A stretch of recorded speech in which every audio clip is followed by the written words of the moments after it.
There's a windowsill in your house that your cat used to jump onto, or a counter they weren't supposed to be on, or the top of the wardrobe, or the back of the sofa. And at some point in the last year or two, they stopped. You probably noticed, and you almost certainly explained it the same way everyone does. She's getting older. He's slowed down. That's just what happens. That explanation is wrong, and it's one of the most expensive mistakes in cat ownership, because arthritis in cats is massively underdiagnosed, and the reason is right there in that sentence. Old age is not a disease. Old age is a collection of diseases, and this one is painful, extremely common, and far more treatable than most owners realize. Hello everybody, my name is Leo Bennett, your neighborhood cat expert. Today I'm going to show you the 2-question test that tells you whether your cat has arthritis, and you can run it tonight from your armchair. Then I'll show you how to examine your cat at home, the difference between a limp you can watch and a limp that means go today, and everything that genuinely helps, most of which costs nothing. Small thing before we carry on. This is one chapter of a much bigger conversation about what your cat is trying to tell you, and I've gathered all of it into a book called The Happy Cat Manual over at leobennettsecrets.com. Go take a look if you want more happy years with your cat. That's all. So let's start with why this gets missed, because the reason is genuinely interesting. With a dog, arthritis announces itself.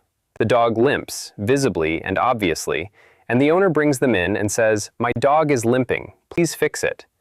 It's a conversation that starts itself. Cats do not do that. Cats are masters at hiding disease, because a cat who looks weak in the wild is a cat that gets picked off, and that instinct is still running in your living room. So a cat with painful joints doesn't limp dramatically and demand help. A cat with painful joints simply does less. They move around less, they sleep more, they stop going to certain places. And here's the problem with that. Moving less and sleeping more is exactly what we expect an old cat to do anyway. It's invisible, because it looks like the thing we've already decided is normal, which means, honestly, that a lot of vets don't bring it up either. Not through carelessness, but because nobody walks in complaining about it. You have to go looking.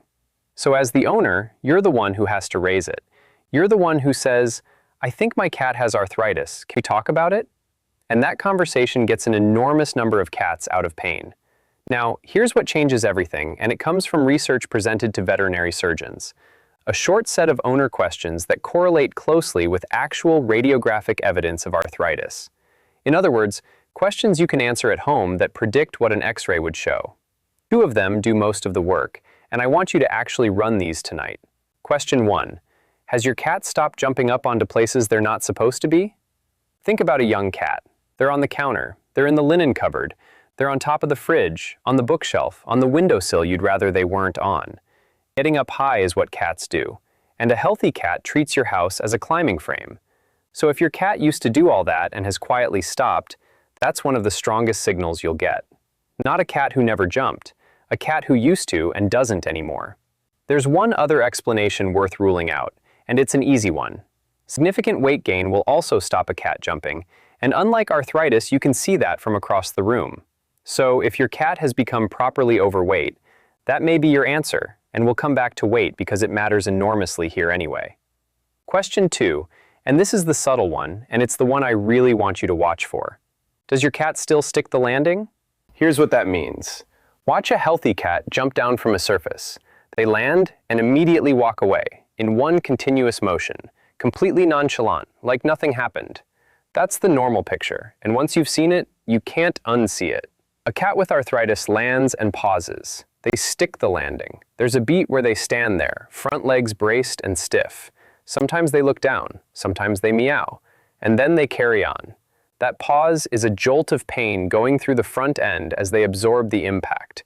It's momentary, it's easy to miss, and it's one of the most reliable tells there is. And the reason it's so useful is that your cat isn't performing it for you. They're not asking for help. It's simply their body reacting before they've had a chance to hide it. So tonight, watch your cat come off the sofa or the bed. Do they flow straight into a walk, or is there a small hesitation? That's the test. Now, if you did suspect arthritis, you'd probably start feeling your cat's hips, because that's where we expect it. And in cats, that's not where it usually is.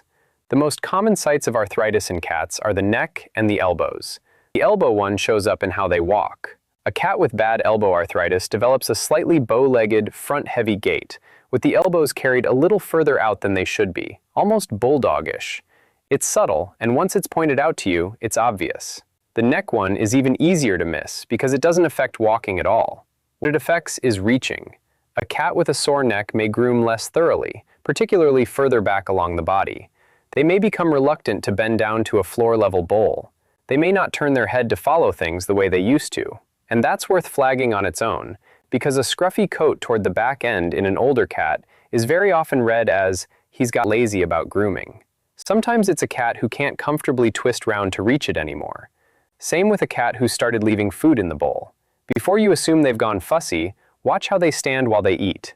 Right, let's do the home exam, because you can learn a lot with your hands. Get your cat somewhere calm, somewhere they're relaxed, and go slowly. You're not testing them, you're checking in. Start at the top of a back leg and work down, one section at a time. Press gently and move on. You're feeling for two things: a reaction and any swelling, heat, or thickening that shouldn't be there. Take the hip through its range. Extend the leg back gently, then let it come forward. Then the knee, flexing and extending it slowly. Then run your fingers down the length of the bones and over the muscle around them. Then down to the hock, which is that lower joint on the back leg, roughly where an ankle would be. Then do the front legs the same way, and pay particular attention to the elbows, since that's the common one. And watch your cat, not your hands. The reaction is the information. Sometimes it's a growl. More often, it's much subtler. A flinch, a sudden turn of the head toward your hand, an ear flicking back, the skin twitching, a tail flick. Any of those, in one specific spot, is your cat telling you that spot hurts. Go gently and stop if they've had enough. You're gathering information, not proving a point. And if you find something, don't keep pressing it to check. You already have your answer, and repeating it just teaches your cat that hands mean pain. Now, this next part is the most important thing in the video, because it's where people get it wrong in a way that costs cats. There are two completely different situations that both look like limping, and they need opposite responses. The first is gradual. Your cat has been slowing down over months or years.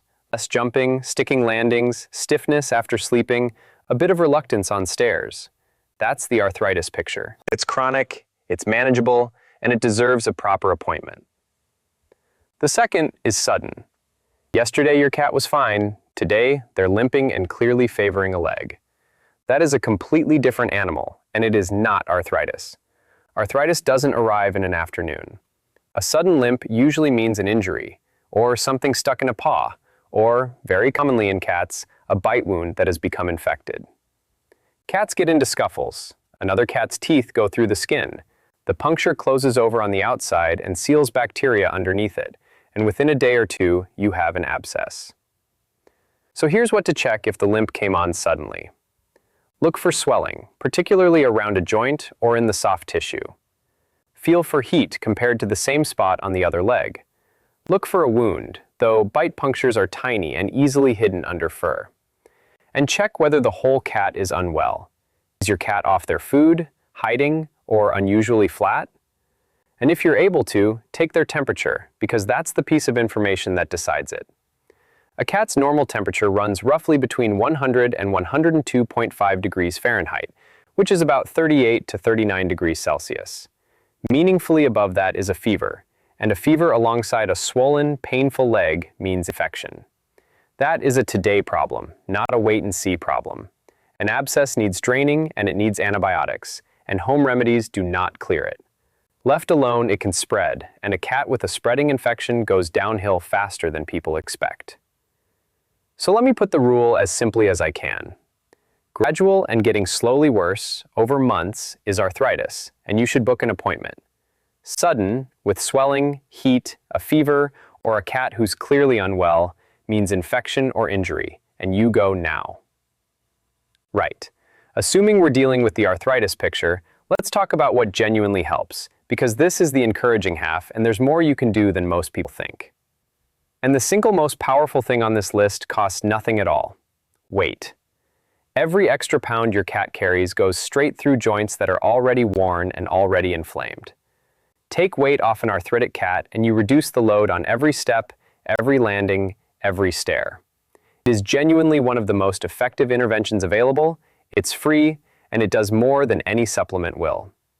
I'd do it with your vet's guidance rather than alone, because cats must never lose weight rapidly. A cat who stops eating or drops weight too fast can develop serious liver problems. So it's a slow, controlled, measured plan, and your vet will help you set the target. Next, omega-3 fatty acids, and this is the best evidenced supplement in this whole space. EPA and DHA from fish oil are genuinely anti-inflammatory, and they're widely used for joint support in cats. Use a product formulated for pets. Get the dose from your vet rather than guessing from a human bottle, and be patient, because supplements like this work over weeks and not days. Alongside that, green-lipped mussel is well regarded and often combined with omegas, and glucosamine and chondroitin are extremely widely used. I'll be straight with you. The evidence for glucosamine is mixed rather than overwhelming, but it's safe. Plenty of owners report a real difference, and joint supplements for cats frequently combine several of these together. Now here's the part that I think is underrated, and it's the part you can do this weekend. Redesign the house so an arthritic cat doesn't have to hurt to live in it. Steps or a ramp up to the places they still want to be. The bed, the sofa, the favorite windowsill.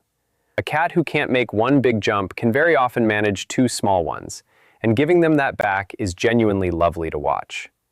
A litter box with a low entry on at least one side. This one matters more than almost anything else on the list, because a high-sided box that hurts to climb into is one of the most common reasons an arthritic cat starts going outside the box.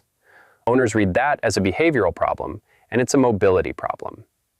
Raise the food and water bowls slightly so a cat with a sore neck isn't crouching down to floor level to eat. Non-slip mats or rugs on hard floors, especially anywhere they land or turn. A cat bracing against a slippery floor is loading exactly the joints that hurt.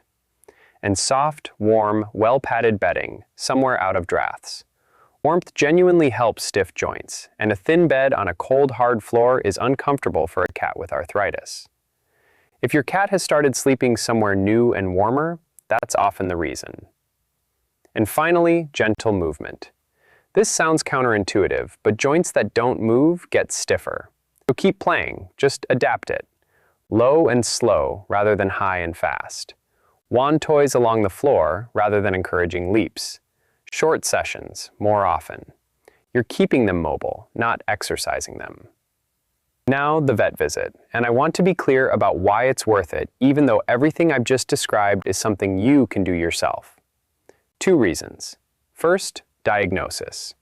X-rays are how orthopedic conditions get confirmed, and it matters because not everything that looks like arthritis is arthritis. There are other conditions affecting mobility in cats that need entirely different treatment, and you cannot tell them apart by feel. And second, and this is the big one, there are prescription pain treatments for feline arthritis that are considerably more effective than anything on a shelf. This has changed significantly in recent years, and there are now options specifically for cats that were not available not long ago. If your cat is genuinely uncomfortable, that conversation is the difference between a managed cat and a cat quietly hurting. And one thing you must never do while you wait: never give your cat human painkillers. Not paracetamol, not ibuprofen, not aspirin, not anything from your own cabinet. Cats metabolize these completely differently to us, and several are fatally toxic to them in small amounts. Every year, cats die because somebody tried to help. If your cat is in pain, the answer is a phone call, not a medicine cabinet. So let me pull it together. Old age is not a diagnosis. If your cat has slowed down, don't assume that's just what happens. Run the 2 questions tonight. Have they stopped jumping up onto places they shouldn't? And do they stick the landing when they come down instead of walking straight off? If the answer to either is yes, you're very likely looking at arthritis. Check the neck and the elbows before the hips. Do a slow home exam and watch for the flinch rather than the growl. And know the difference between the slow decline, which is arthritis and needs an appointment, and the sudden limp with swelling and a fever, which is infection and needs today.